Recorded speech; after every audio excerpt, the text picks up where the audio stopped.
আসসালামু আলাইকুম। পিঙ্ক কালারের কিছু বাস রাস্তায় ছাড়া হয়েছে, 9টা কি 10টা। এই বাসগুলার রং পিঙ্ক, যার জন্য পিঙ্ক বাস নাম দিছে। এটা পিঙ্ক বাস। এর চালককে মহিলারা, মেয়েরা চালাবে, প্যাসেঞ্জারও মহিলারা, কন্ট্রাক্টর যে ভাড়া নিবে সেও মহিলা। এখানে পুরুষ উঠতে পারবে না। যদিও অনেকে দাবি করছে যে 4টা-5টা সিট রাখা উচিত ছিল, মানে 4টা 2টা-3টা সিট রাখলে হয়তো, যে লেখা এখানে একমাত্র পুরুষের জন্য 2টা সিট রাখলে হয়তো। যেমন আমাদের নর্মাল বাসে থাকে না, একমাত্র মহিলাদের জন্য 2টা কি 3টা সিট থাকে। এই দাবিটা উঠছে। আবার এদিকে দেখেন বাসের যে হেল্পার, তার ভাষাও চেঞ্জ হয়ে গেছে। আগে কি বলতো, এ উস্তাদ চাপায়া বামে কিন্তু প্লাস্টিক, মানে বামে প্লাস্টিক। ওই যে ছোট ছোট গাড়িগুলা, ওটা বড় বাস তো, বাসের নজরে ওগুলা প্লাস্টিক। আর এখন কি বলতেছে, ওস্তাদ ডাইনে চাপায়া বামে কিন্তু লিপস্টিক। বামে লিপস্টিক, কারণ ওই যে মহিলারা চালায়। তার মানে এগুলা চলবে ভাই, মজা হিসাবে নিতে হবে, সিরিয়াসলি নেওয়ার দরকার নাই। এর মধ্যে আরেকটা মজার ঘটনা ঘটছে। কেউ কেউ বলতেছে এই যে যারা বিয়ে শাদী পড়ায় ঘটক, তাদের ব্যবসা বন্ধ হয়ে যাবে। কারণ কি জানেন, অনেক মারা আছে এই বাসে উঠবে, ওইটা নিজের ছেলের বউ খুঁজবে। বাসের মধ্যে তো সবই মেয়েরা, ওইখানে নিজের ছেলের বউ খুঁজে বাইর করতে পারে।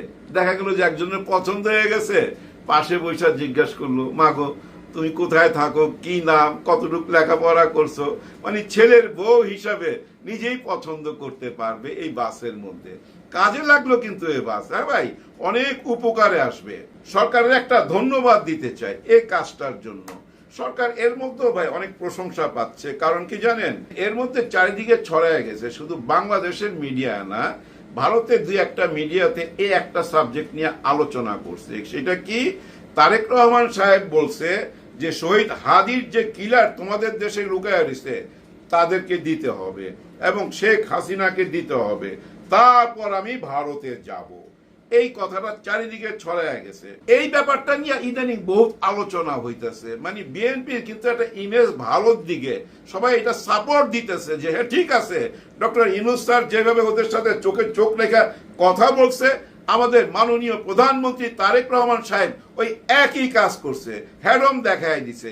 এরকম আলোচনা কিন্তু চারিদিকে। কিন্তু ওনাদের দেশের কূটনৈতিকরা বা ওনাদের দেশের রাজনীতিবিদরা কিন্তু এই ধরনের কথা বলতেছে না। ওনারা কি বলতেছে, বাংলাদেশ আমাদের কাছে তেলের দাবি করতেছে, তেল চাইতেছে, এবং আমরা সেটা পজিটিভলি নিছি, আমরা ইতিবাচক হিসাবে নিছি এই তেল চাওয়াটা। তাদের মিডিয়া এটাও দাবি করতেছে ভারত কিন্তু বাংলাদেশকে ডিজেল দিয়ে যাচ্ছে।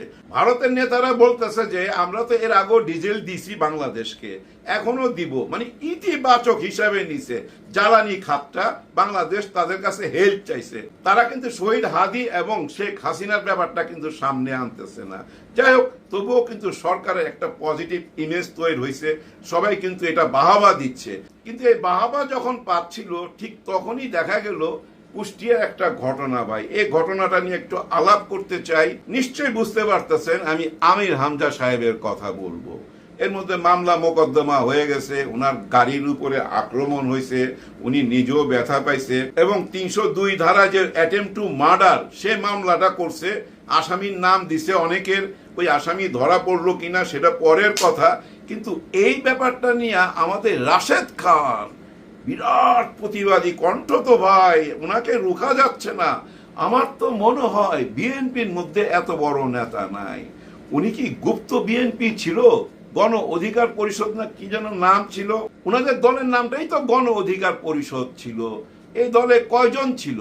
3 জনের নাম বলতে পারবেন না কেউ। প্রথম ভিপি নূর সাহেব, আর আমাদের রাশেদ খান, ও আরেকজন আছে আম তারেক, ওইখান থেকে বাইরে হয়ে গেছে। ওই বাইরে হওয়ার সময় ভাই উনি একটা দামি কথা বলছিল, যতই পাগলামি করুক না কেন মাঝে মাঝে সত্য বইলা ফেলে ভাই।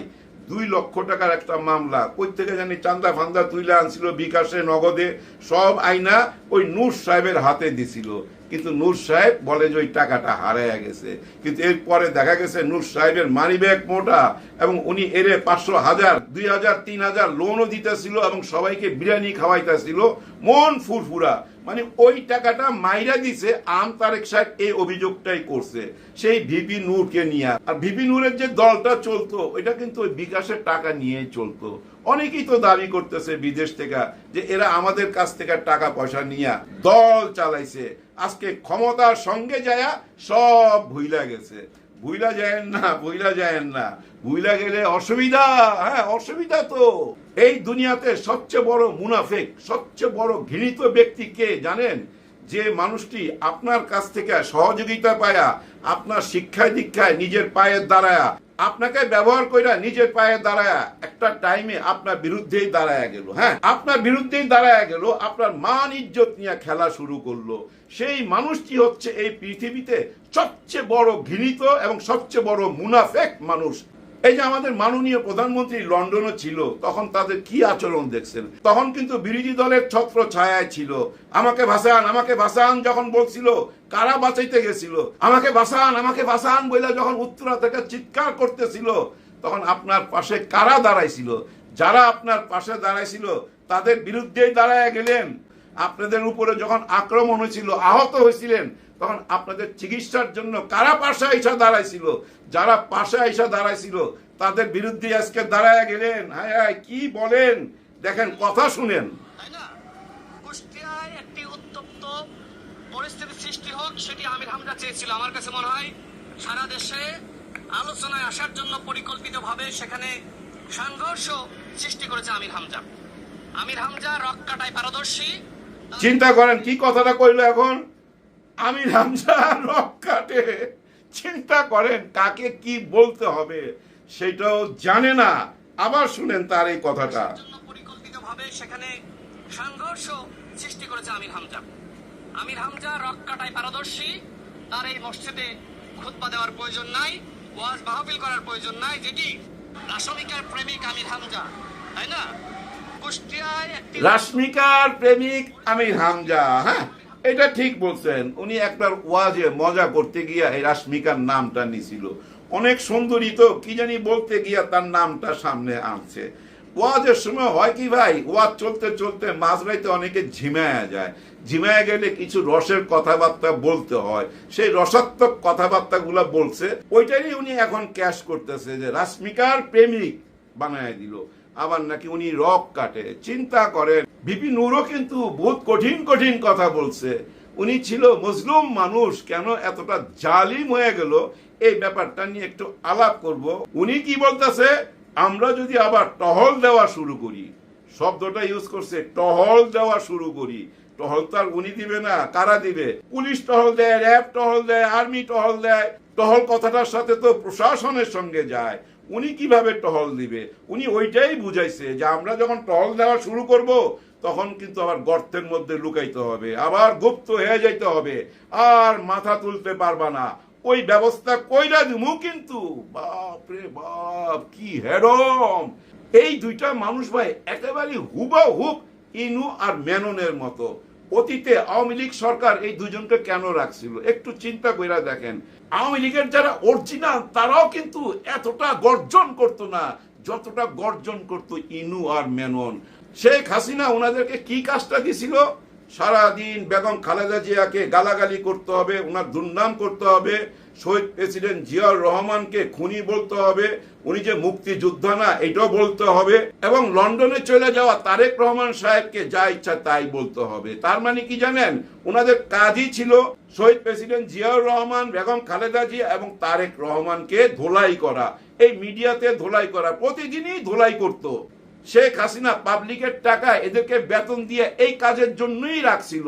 নিজের দলের কাউকে দিয়া বলাইতো না, ওই ভাড়াটিয়া দুজনকে দিয়া বলাইতো। ঠিক তেমনি ভাই আজকে একই জিনিস দেখা যাচ্ছে। বিএনপি কিন্তু তার নিজের দলের কাউকে দিয়ে এসব বলাচ্ছে না, ওই ভাড়াটিয়া নেতা দিয়েই বলাইতেছে। ভিপি নূর সাহেব কিন্তু একজন মাননীয় মন্ত্রী এবং একজন এমপি এই পার্লামেন্টের। আর আমাদের আমির হামজা সাহেবও কিন্তু একজন এমপি।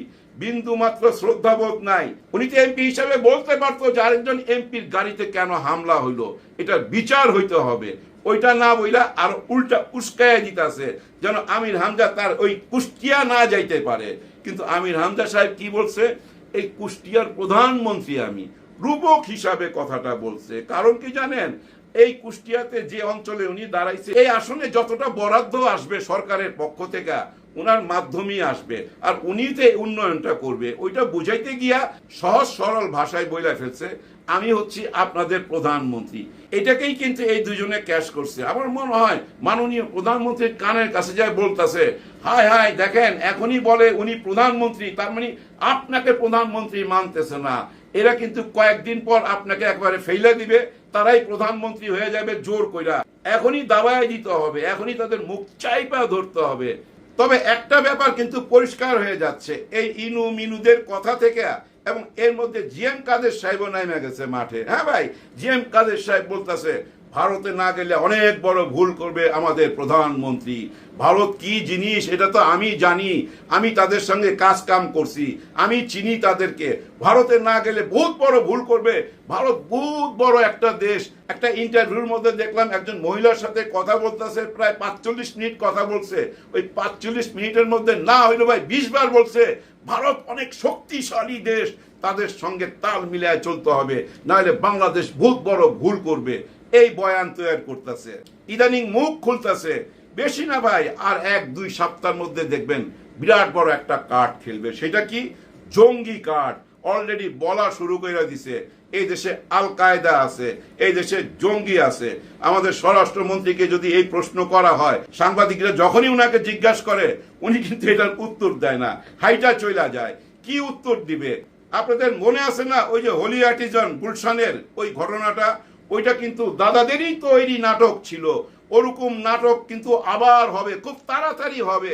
কেন এই কথাগুলো বলতেছি? এই জঙ্গি ট্যাগ যদি দেওয়া যায়, এবং এই যে আল কায়দা যেটা বলা হচ্ছে, তার মানে এইসব নাটকগুলা খুব তাড়াতাড়ি সামনে আসতে যাচ্ছে। এগুলা বইলা পরিস্থিতি তৈরি করা হচ্ছে।